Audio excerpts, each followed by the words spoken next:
महिला सशक्तिकरण को समर्पित एक भव्य समारोह में जनप्रतिनिधियों की मौजूदगी में अलग अलग क्षेत्रों में उत्कृष्ट कार्य करने वाली महिलाओं को सम्मानित किया गया। भारत की संस्कृति में मातृशक्ति को सर्वोपरि स्थान प्राप्त है और आज प्रदेश की 47% से अधिक स्टार्टअप्स में महिलाओं की भागीदारी ये साबित करती है कि बेटियां अब जॉब सीकर नहीं, जॉब क्रिएटर बन रही हैं।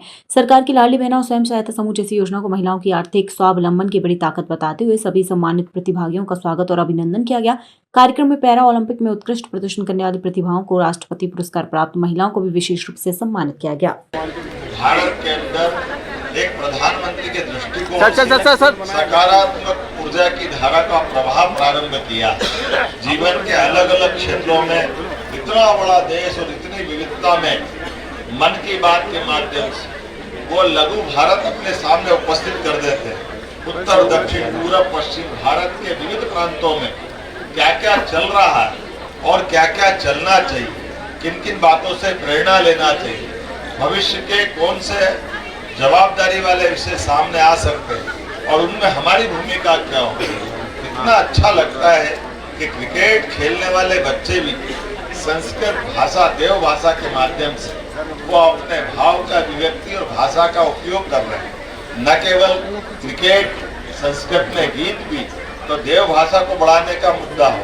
कॉफी के उत्पादन से लेकर कॉफी के टेस्ट तक हमारे क्षेत्र के प्रत्येक विषय को लेकर माननीय मोदी जी हर बार मन की बात में वो सारे प्रेरक प्रसंगों को सामने रखते हुए वंदे मातरम की बात करके उनने हमको प्रेरित किया, जिसके बलबूते पर एक शब्द ने देश की आजादी की ललक 150 साल पहले बंकिम चंद्र चट्टोपाध्याय जी के माध्यम से, और ये तो हम सबको भी पहली बार जानकारी आई है। गुरुदेव रविंद्रनाथ टैगोर ने अपने स्वर से उसको गायन भी करके ये अद्वितीय उपलब्धि हम सबके सामने दी थी। और उसी के साथ साथ जब केवड़िया धाम में माननीय प्रधानमंत्री जी ने तत्कालीन उप प्रधानमंत्री स्वर्गीय वल्लभ भाई पटेल को स्मरण करते हुए जो 11 हमारा अपने 31 अक्टूबर से 15 दिन का अभियान पूरे देश के विविध राज्यों के द्वारा माननीय वल्लभ भाई पटेल को स्मरण करने के लिए वो एक भारत श्रेष्ठ भारत के अभियान के अंतर्गत सारे कार्यक्रम होने वाले हैं। 11 नवंबर को मध्य प्रदेश सरकार की ओर से भी हम लोग भी गुजरात जाने वाले और अपने सांस्कृतिक कार्यक्रम में स्वयं वहाँ जाने वाला हूँ और उस समय के माननीय तत्कालीन प्रधानमंत्री के योगदान को नमन करते हुए केवड़िया धाम पर्यटन का कैसा सुंदर केंद्र बना, ऐसे टूरिज्म से लोगों को रोजगार मिले, सांस्कृतिक धारा बढ़े और हमारा देश के साथ बाकी राज्यों के साथ आत्मीय संबंध बने, ऐसे कई प्रयोग माननीय मोदी जी ने चलाए। लेकिन आज से तो छठ मैया का आनंद है। बिहार सहित पूरा देश हमारे ये त्योहार दिवाली के बाद कितने प्रकार से आनंद देते हैं इसका एहसास होता है। और छठ मैया के माध्यम से अपने उस भारतीय परिवार परंपरा में माताएं बहनें निराहार होकर के अपने सुहाग की, अपने परिवार की, सबकी सदिच्छा शुभेच्छा, उनके जीवन की लंबी आयु होने की कामना करते हुए पारिवारिक भारतीय संस्कार की धारा और मसाल प्रज्वलित करती है। मेरी अपनी ओर से छठ पर्व के इस अवसर पर भी सभी को बधाई, बहुत बहुत धन्यवाद। और ये स्कूल के मुझे ये मालूम बाद में पड़ा, आने का मेरे पहले तय हो गया था। रघुवंशी जी ने एक खास बात बताई, मुझे नहीं मालूम था कि ये पटवाजी के जमाने से, जोशी जी पटवाजी के जमाने से, कि जहाँ भोपाल में ये ऐसा जगह है जहाँ हर एक मुख्यमंत्री अपनी उपस्थिति दर्ज कराता है।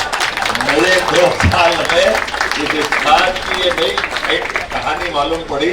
तो एक तरह से आपके यहाँ इस स्कूल में मुख्यमंत्री का आना का क्रम जारी है, मैं आपको भी बधाई देता हूँ। और ये स्कूल ने अपनी एक साख बनाई है सबके बीच, शिक्षा की धारा के साथ भविष्य की पीढ़ी को लेके चलने का ये जो संकल्प है, ये मन की बात को और सार्थक करता है।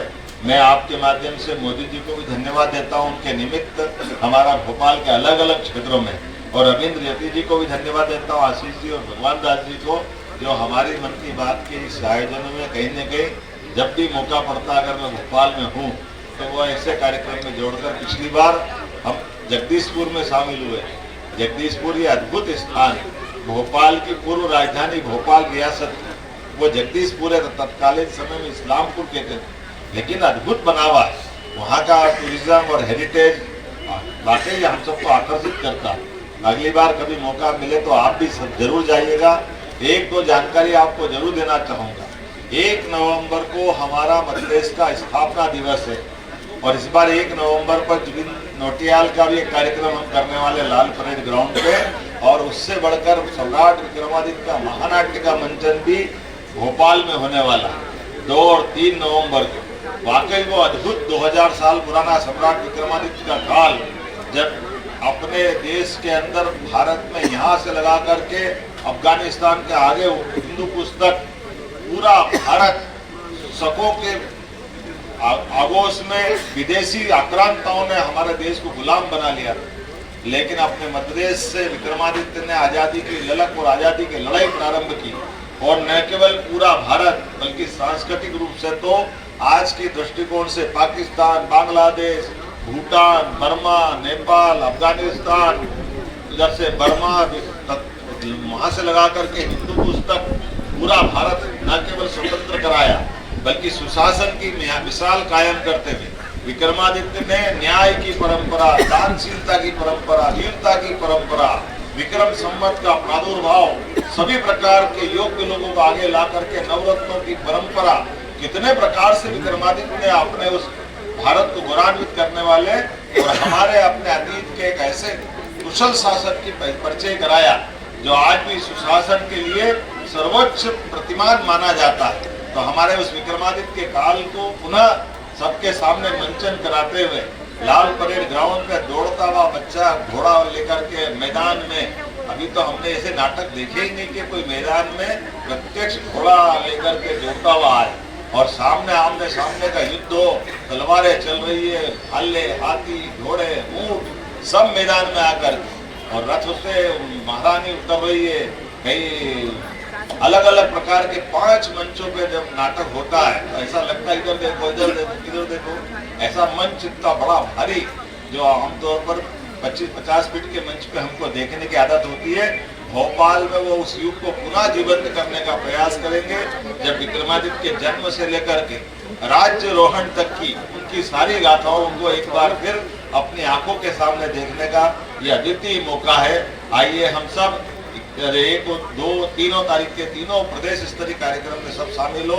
विक्रमादित्य मंच के लिए मैं यहाँ के पार्षद, विधायक सबसे भी कहूँगा उसके पास वगैरह मिलेंगे तो थोड़ा योग्य प्रकार से पास पहुँचाना, और हम सब दूर से बहुत अच्छे आनंद से देखेंगे। पास नाम है लेकिन आनंद सबको लेना है, हम सब मिल करके उस आनंद में शामिल होंगे। निमंत्रण देते हुए मेरी बात समाप्त करता हूँ। बहुत बहुत धन्यवाद। भारत माता की जय।